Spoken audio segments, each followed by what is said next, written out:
Esses 3 capítulos são devastadores. Se você não viu isso, prepara, porque tem uma ovelha, né? Uma ovelha boba que foge pro mar, muda o destino de uma menina inteira. Parece até uma piada, mas não é, porque tudo em Fátima Gu é um relógio que tá caminhando para uma tragédia. Então, cada cena ali, cada sonho, cada risada é uma peça que está sendo colocada no lugar certo e que vai doer muito, muito lá na frente, porque tem o crime contra Fátima Gu, o crime que dá origem a tudo isso. Eu vou te contar essa história que chegou na Netflix, dessa, que é uma das novelas turcas de maior sucesso, né? Assim, é uma novela turca que foi muito exportada, é a primeira novela turca que chegou no Brasil pela Band, e agora tá aí no streaming da Netflix. É uma história com Engin Ayurek, né? Que tá aí trazendo esse personagem dúbio, muito duvidoso. É uma história que eu ainda não tinha assistido, é uma história que eu acho que é muito bem contada, é uma história que eles focam no crime.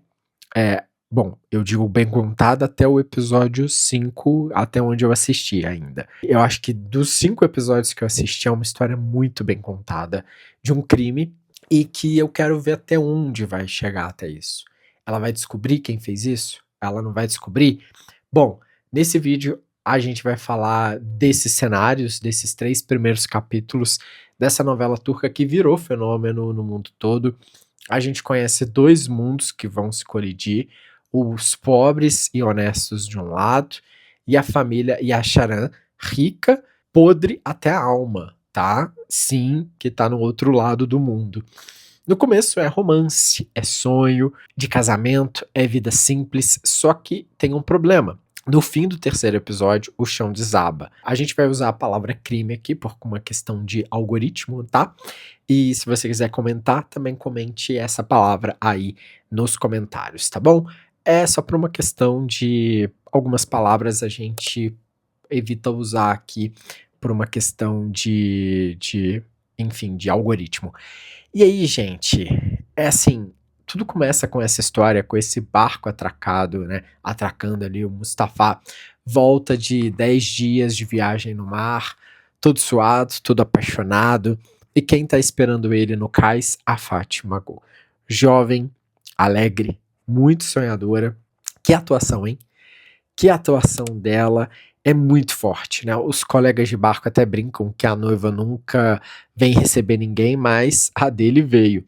Ou seja, a cena é muito genial porque ela te vende o casamento do casal ali em 30 segundos. Você já torce por eles, né?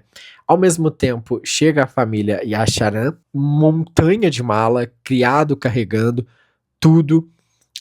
O tio Rechat reclamando do calor, é outro planeta. Cara, literalmente. Mesma cidade, universos muito diferentes. E o roteiro já joga a primeira bomba, né? O advogado Munir e o Rechat conversando sobre comprar as terras da região. Então eles sabem que uma lei nova vai fazer o preço explodir. Então eles querem construir um hotel ali internacional nas baias. Só tem uma pedra no meio desse caminho. A Merien, a curandeira apelidada de Ebenine, dona de uma baia que é protegida por lei, e ela não vende. Então, gente, se a gente for prestar atenção nisso, esse é um esquema de poder e que vai explicar tudo depois para os próximos episódios. Aí entra a nossa parte de construção desses personagens carismáticos, né? O Mustafa tá construído com as próprias mãos a casa onde os dois vão morar. Ele é ciumento, né? Ele quer terminar a casa. É importante lembrar que essa é uma novela de 2010, tá?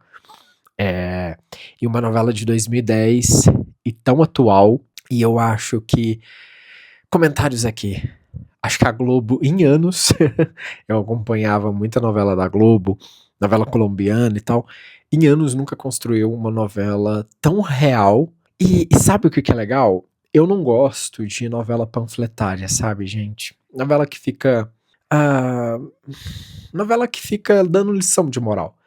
Eu gosto muito das novelas turcas porque elas falam de psicologia, elas falam de humanidade, elas falam de valores, que é amor, que é gratidão, e elas falam desses caminhos de muito também do que muitas mulheres passam, e eles fazem isso de uma forma pela metáfora, sabe? Eles não ficam levantando, eu não quero usar esses termos que o povo usa, mas eles não ficam levantando pauta, sabe? Eles usam isso através de metáfora, através de fazer você refletir, sabe? Por exemplo, em Arg, eu refleti muito sobre esse papel de como em Arg Segredos de Família, de como os casos jurídicos são tão difíceis. Tem uma cena da Celina que ela vê um caso, né? Então é muito legal como eles constroem a série, sabe? Eles fazem a história fazer você refletir. E isso tá faltando em Hollywood, isso tá faltando aqui no Brasil. Eu acho que a gente precisa de mais histórias que façam a gente refletir. E Fátima Agu é a prova disso. A cena é horrível, não tem como você sair da cena. É horrível, é a pior cena que eu já vi, assim. Mas é real. Isso acontece.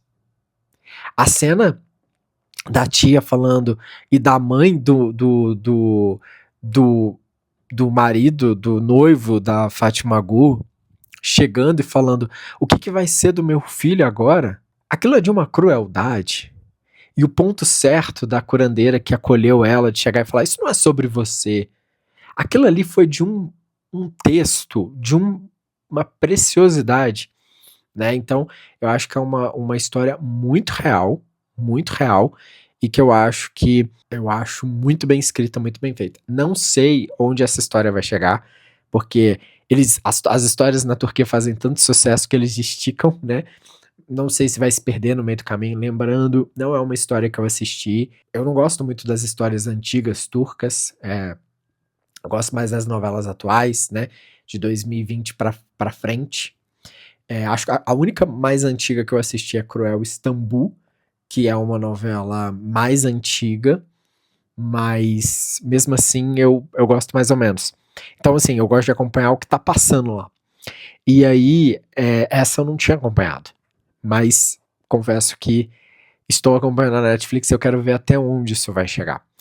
Então, vem comigo. Eu vou falar um pouquinho do que eu achei desses 3 primeiros episódios. Deixe o seu like se eu gostei aqui no Super Nerd Brasil. Me ajude a bater a meta de 40 mil inscritos. Eu sou o Paulo e eu já digo pra vocês, amigos, que Fátima Agu sonha com uma coisa simples, que é ter a própria casa, né? A minha porta, a minha chave, a minha cozinha. Então, gente, é de partir o coração, porque você sabe o que vem por aí. Desculpa. E aí aparece o personagem mais complicado de todos, que é o Kerim. Ferreiro, sócio de oficina do Galip, mas amigo de infância dos ricos e Acharan.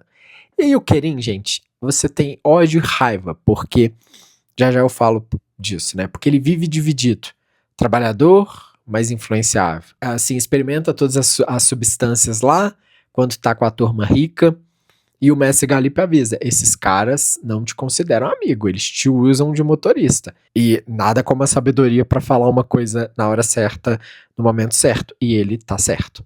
Ele ignora, mas ele sabe que é verdade, sabe? Ele tem a consciência, sabe? Enfim, acho que a série tá querendo plantar isso. E aí, gente, agora a coisa começa a apertar, porque a gente conhece o Selim, o filho do Rechat, que tá noivo da Meltem, né, que é filha de um senador, e esse casamento é puro negócio, né, a aliança com poder político. Só que o Selim é um desastre de pessoa, né, ele acorda de ressaca, mente sobre a hora que chega em casa, a empregada tenta esconder da noiva uma foto comprometedora no jornal. E aí, gente, repara nesses detalhes, porque é importante. Os Yasharan já sabem esconder escândalo. Eles já controlam a própria narrativa, né? É uma história muito atual.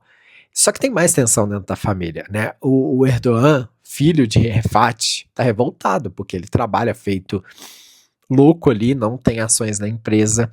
Já o primo Selim, que não faz nada, tem. Então eu trabalho feito um camelo e ele não faz nada. Ele fala isso. Então essa briga de herança parece boba agora, mas ela vai explodir a qualquer momento. E a novela vai explorar muito isso.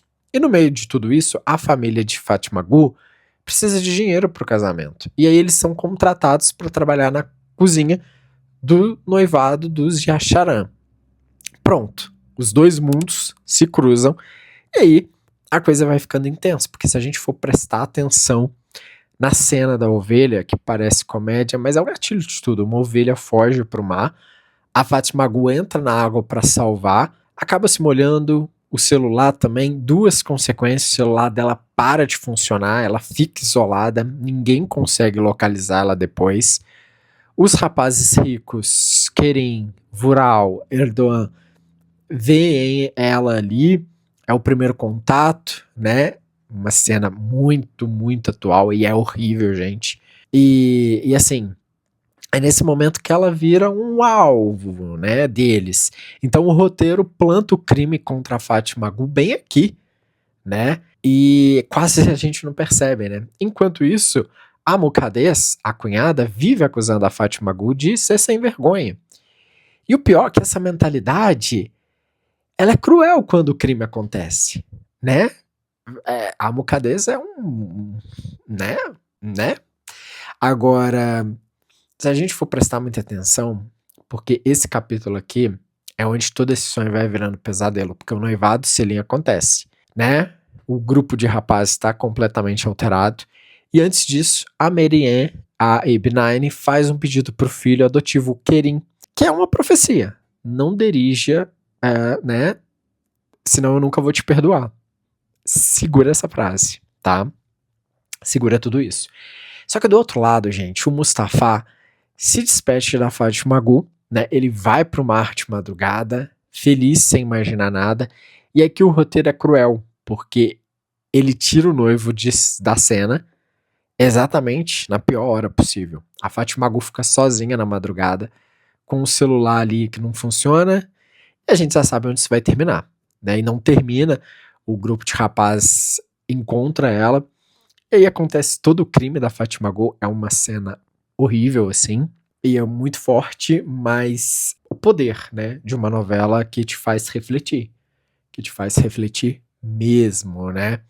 E o crime é o coração inteiro da novela, mas é um horror, assim, né? E tudo isso é uma das aberturas mais pesadas e eu tinha um pouco de medo da Turquia destruir tudo isso, assim. Mas lê do engano, quer dizer, nesse primeiro momento eles acertaram, porque aí depois eles colocaram policiais, eles colocaram a M9, de uma forma muito forte, os médicos e tal. Então achei muito legal, muito bem escrito a forma como eles conduziram isso, e repito tudo que eu falei lá no início, o qual nenhuma produção no Brasil conseguiu fazer, de tratar um tema tão forte, tão muito bem escrito. E a grande questão que fica não é o papel de cada rapaz naquela noite, principalmente o do Kerim, porque o Kerim, até onde eu vi, gente, é o episódio 4, tá? Episódio 4 e 5. Então, é o cara que mais pra frente ele vai virar uma peça central e ambígua na vida de Fátima Gu. E isso é uma construção que a série tá plantando, né? Porque enquanto a Fátima Gu tá sendo socorrida por uma ambulância em casa, a Muqaddes reclama que a menina fugiu de madrugada, né? E xinga ela de sem vergonha, ela julga no exato momento do crime contra a Fátima Gu. E não tem muita resposta, não tem muito intenso. Agora, eu acho que isso tudo está sendo plantado e eu quero ver até onde vai chegar. O Kerim é um ponto central, não fica claro ali de tudo que aconteceu. Tá nebuloso, né? Eu quero ver se de fato o que ele fez, o que ele não fez, o que ele vai fazer. Então é um personagem central, né? Cada cena tem uma função ali e isso é muito forte. Quero saber de vocês se vocês vão acompanhar, se vocês estão acompanhando, se vocês já assistiram essa novela turca lá na Netflix. Bom, esse foi o nosso vídeo de hoje. Tamo junto e até a próxima.